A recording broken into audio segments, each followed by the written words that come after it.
মানুষ দাঁড়িয়ে থাকে। লোহালক্করের দুল অবশ্যই আমেরিকান। আমেরিকানরা অন্য সবার মতো করবে না, আলাদা কিছু করবে। কাজেই তারা বানাচ্ছে এক কানের দুল। এক কান দুলের ভারে ছিঁড়ে পড়ে যাচ্ছে, অন্য কান খালি। কিছু কিছু দুল এমনই বিচিত্র যে মেয়ের মুখের দিকে তাকানো হয় না, দুলের দিকে তাকিয়ে থাকতে থাকতে সময় চলে যায়। আমার এক মামাতো বোন রেশমি ইউনিভার্সিটিতে পড়ে, সেকেন্ড ইয়ার অ্যাপ্লাইড কেমিস্ট্রি। কানে যে দুল পড়ে তা ফুলের টবের মতো। সেই টবে সবুজ পাতাওয়ালা গাছ আছে, একটা গাছে আবার পিচকি পিচকি নীল ফুলও ফুটে আছে। আমি বললাম, রেশমি, তোর এই টবে কি নিয়মিত পানি দিতে হয়? রেশমি বিরক্ত হয়ে বলল, পানি দিতে হবে কেন? এটা রিয়েল প্ল্যান্ট না, ইমিটেশন। যে মেয়েটি মধুক্ষরা কণ্ঠে এক্সকিউজ মি বলল, তার কানে কোনো দুল নেই, সুন্দর একটা শাড়ি পরেছে। শাড়ি পরে কোথায় অভ্যেস নেই, নানান জায়গায় সেফটি পিন দেখা যাচ্ছে। কোথায় আসছি? গোলগাল, চোখে চশমা, চশমার ফ্রেমে রূপালী। আমার মনে হলো রূপালী না হয়ে সোনালী ফ্রেমের চশমা হলে খুব মানাতো। এই মেয়ের মুখ তৈরি হয়েছে সোনালী ফ্রেমের জন্য। আপনি কি আমার একটা উপকার করতে পারবেন? আমি দীর্ঘ নিঃশ্বাস ফেলে বললাম, অবশ্যই পারবো। একটা না, দুটো উপকার করব। একটা নর্মাল উপকার, আরেকটা ফাউল।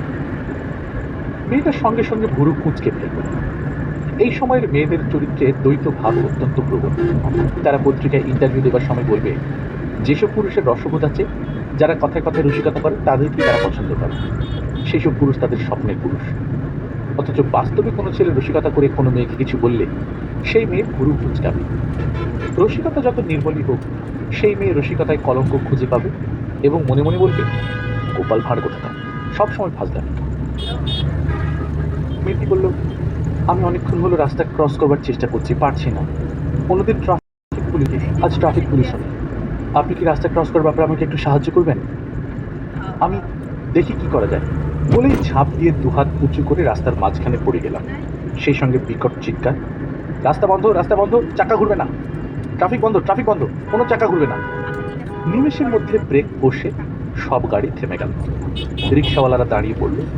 গাড়ির ড্রাইভাররা মুখ বের করে আতঙ্কিত ভঙ্গিতে দেখতে চেষ্টা করল কি হচ্ছে। এই ধরনের পরিস্থিতিতে টোকাইরা খুব মজা পায়।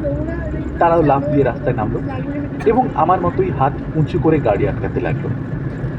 একজন অতি উৎসাহী ছুটে গিয়ে পরপর দুটো রিক্সার পাম্প ছেড়ে দিল। আমি মেয়েটির দিকে তাকিয়ে চোখের ইশারা করলাম রাস্তা পার হলো। সে রাস্তা পার হলো। ইতিমধ্যে রাস্তায় জট পাকিয়ে গেছে। একটা গাড়ির ড্রাইভার ভয় পেয়ে গাড়ি উল্টো দিকে নেবার চেষ্টা করতে গিয়ে পুরোপুরি গিট্টু পাকিয়ে ফেলেছে। এই গিট্টু আপনি খুলবে না। গিট্টু খুলতে এক্সপার্ট ট্রাফিক সার্জেন্ট লাগবে। সে এসে বেশ কিছু রিক্সাওয়ালাকে মারধর করবে, তারপর যদি কিছু হয়। আমি তরুণীকে বললাম, আর কোনো সাহায্য লাগবে? আমি ধরেই নিয়েছিলাম মেয়েটি না সুযোগ মাথা নাড়বে। সামান্য রাস্তা পার করাতে যে এত যন্ত্রণা করে তার উপর ভরসা করা যায় না। মেয়েটি আমার দিকে তাকিয়ে বলল, আর একটু ভাও সাহায্য করতে পারেন, আমাকে গাড়ি পর্যন্ত এগিয়ে দিতে পারেন। একটা লোক আমাকে ফলো করছে, আমার ভালো লাগছে না। কি ফলো করছে? গলায় হলুদ মাফলারওয়ালা একটা লোক। আমি যখন ইস্টার্ন প্লাজায় ছিলাম তখন আমার পেছন পেছন ঘুরেছে, এখনো দেখি পেছন পেছন আসছে। প্যাঁচ লাগিয়ে দেবো? প্যাঁচ লাগাতে হবে না, দয়া করে আমার পেছন পেছন এলেই হবে। আমি নিতান্ত অনুগতের মতো তার পেছন পেছন যাচ্ছি। মেয়েটি হঠাৎ দাঁড়িয়ে গিয়ে বলল, ভালো কথা, আপনি আমাকে চিনতে পারছেন না কেন? আমি হকচকিয়ে গিয়ে বললাম, চিনতে পারার কথা? অবশ্যই, আমি সীমার বান্ধবী। সীমাটাকে? সীমাটাকে মানে? সীমা আপনার মামাতো বোন, গত মাসে বিয়ে করেছে, কোর্টে গিয়ে গোপনে বিয়ে। আপনি সেই বিয়েতে সাক্ষী ছিলেন। ও হ্যাঁ, মনে পড়েছে। তুমিও ছিলে সেই বিয়েতে? হ্যাঁ ছিলাম, এবং আপনি সেদিন আমার সঙ্গে অনেক গল্প করেছিলেন। ও আচ্ছা। সেদিন আমি সোনালী ফ্রেমের চশমা পরেছিলাম, আপনি বলেছিলেন রূপালী ফ্রেমের চশমা হলে খুব মানাতো। আমার মুখটা নাকি তৈরি হয়েছে রূপালী ফ্রেমের জন্য। আপনার কথা মতো এই দেখুন রূপালী ফ্রেম কিনেছি। ও, আপনি আমাকে না চিনি লাফালাফি করে গাড়ি থামালেন? আশ্চর্য তো, অন্য কোনো মেয়ে যদি আপনাকে রাস্তা পার করাতে বলতো আপনি কিরকম লাফালাফি করতেন? বুঝতে পারছি না। আমার মনে হয় করতেন। আমার নাম কি আপনার মনে আছে? অবশ্যই মনে আছে, তবে মনে থাকলেও মন থেকে টেনে মুখে আনতে একটু সমস্যা হচ্ছে। ফুলের নামে নাম হয়েছে? বলুন কি?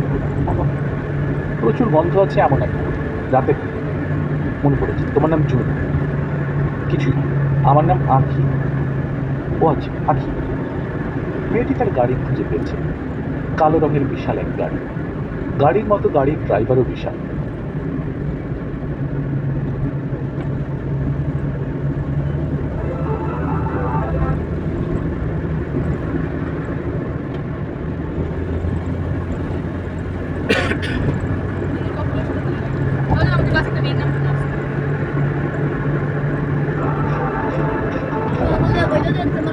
ড্রাইভার সন্দেহের চোখে আমার দিকে তাকাচ্ছে দেখে ভালো লাগে। মানুষের সন্দেহের দৃষ্টিতে এমন অভ্যস্ত হয়ে পড়েছি যে কেউ স্বাভাবিক দৃষ্টিতে তাকালে ধাক্কার মতো লাগে। সন্দেহের দৃষ্টিতে তাকালে মনে হয় সব ঠিক আছে। আঁখি বরফ শীতল গলায় বলল, গাড়িতে উঠুন। আমি বিস্মিত হয়ে বললাম, আমাকে গাড়িতে উঠতে বলছো? হ্যাঁ। কেন বলো তো? আগে উঠুন, তারপর বলছি। আমি গাড়িতে উঠে পড়লাম। আঁখি বলল, আমার সহজে মন খারাপ হয় না। আপনি আমাকে চিনতে পারেননি, এই জন্য মন খারাপ লাগছে। যে মেয়ে আপনার সামান্য একটা কথায় চশমার ফ্রেম বদলে ফেলে, আপনি দেখে চিনবেন না? এটা কেমন কথা? বিশাল দেহির ড্রাইভার গাড়ির ব্যাক ভিউ মিরর নাড়ানো। আমি এখন সেই আয়নায় ড্রাইভারের মুখ দেখতে পাচ্ছি, কাজে সেও নিশ্চয়ই আমাকে দেখছে। ড্রাইভার কাজটা করেছে আমাকে চোখে চোখে রাখার জন্য। গাড়ি চলতে শুরু করলো। আঁখি বলল, দয়া করে পেছন ফিরে দেখুন তো, লাল রঙের কোনো গাড়ি আমাদের ফলো করছে কিনা। আমি বললাম, না।